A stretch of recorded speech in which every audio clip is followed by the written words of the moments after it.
Good morning. It is now mid-July and I've been 9 months on this field. Started off as grass, as you'll see in this clip now, and I've transformed it no dig style with little or no additional materials. I've bought 1 bag of volcanic rock dust and I've imported wood chip and seaweed, and that's about it. Some grass cuttings and garden browns. But apart from that, that's the only materials that have been added to this field to turn it from what it was to what it is now. And I think it's about time I'll just give you a quick tour. I won't go too much detail. Okay, so let's start off with the no dig potatoes in the roof stout method. If you look down to here, that's where the secondaries stop, and that's main crop from there. So the secondaries are about ready to be cropped now.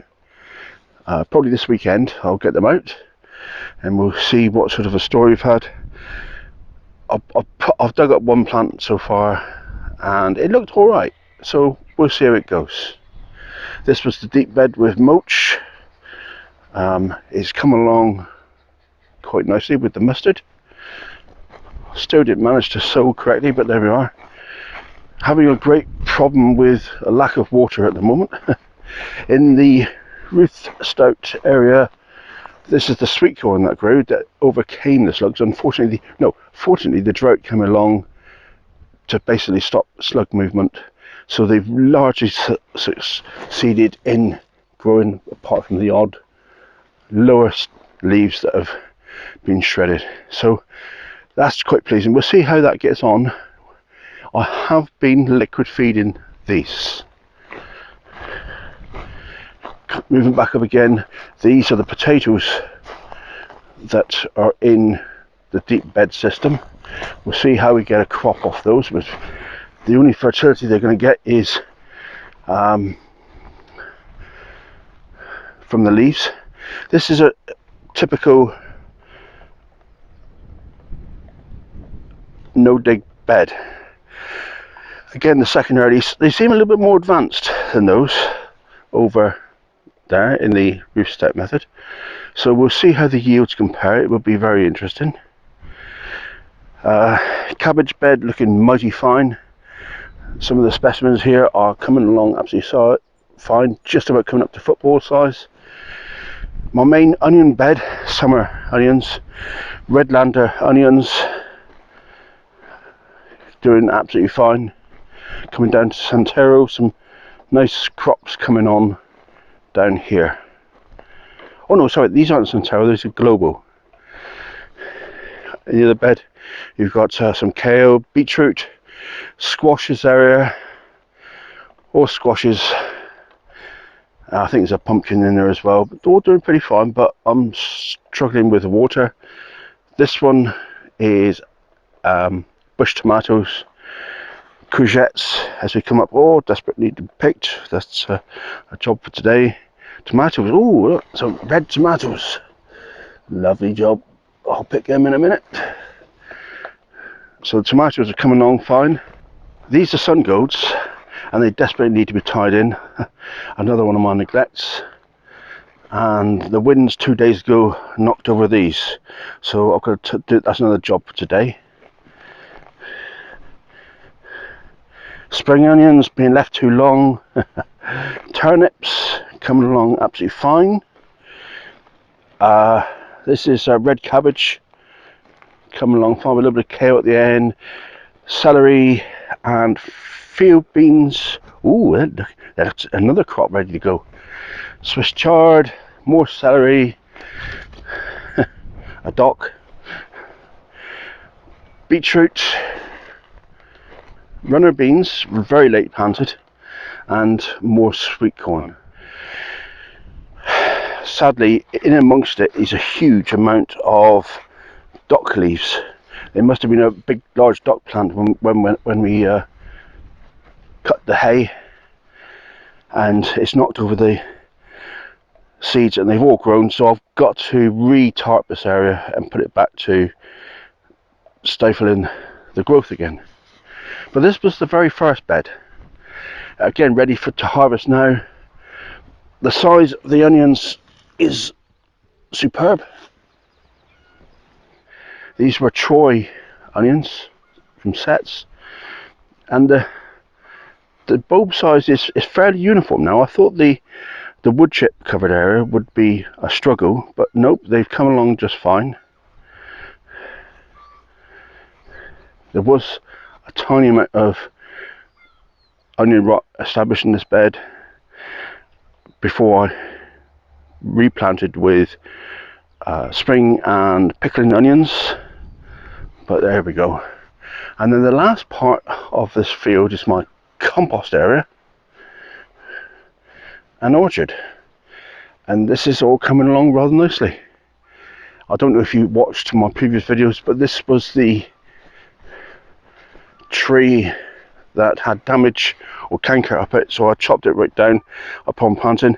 It's coming along mighty fine. I've got to remove the wire and retrain the shoots, cut back the side shoots.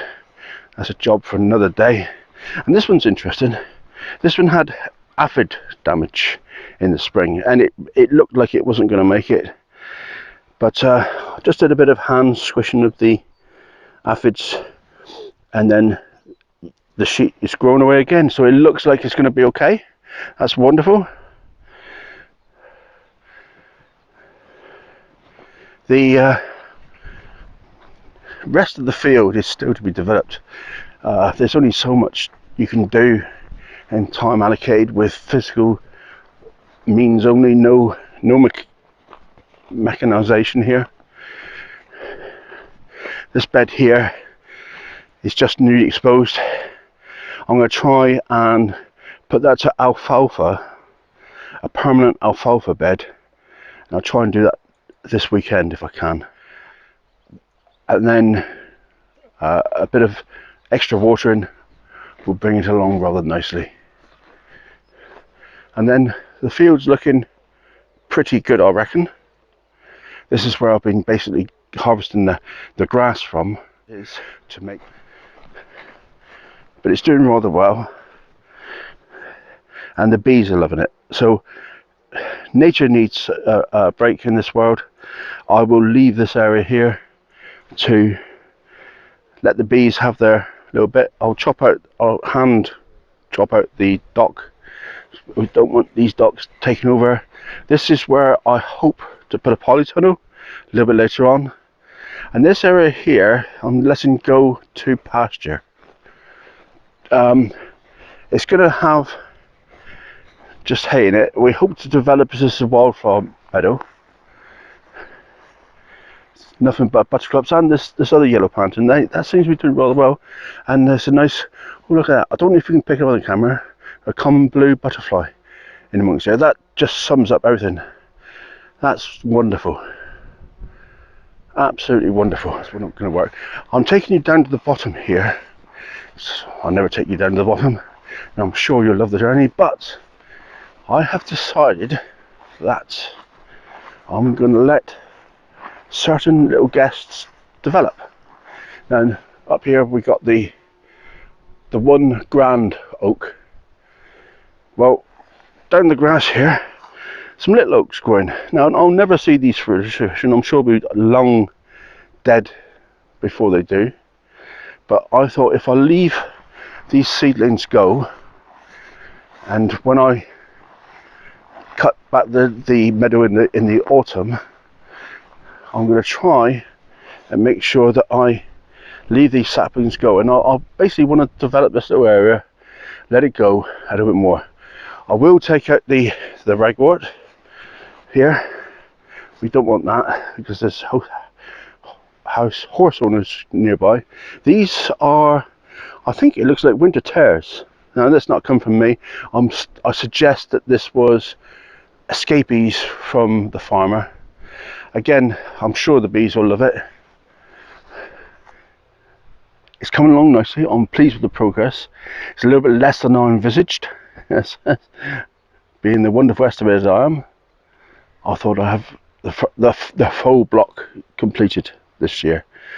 But the limitation for me has been the compost, and I had to spend out quite a considerable amount of money buying in stuff that's proven to be okay. Actually, I'm quite pleased with it. People knock green waste compost, it being from a very hot source, but actually it's done the job, and it's been very sterile, so there's been no weed growth in the sections that I applied it as a mulch over my own compost, and the fertility is there. I'm very pleased with it. There's an ongoing battle against couch grass, of course. That may last a little while longer yet. Anyway guys, it's very hot. I'm going to get going. Hopefully this video has been of some interest. Thank you very much for watching me, and I'll see you again on the next one. Bye for now.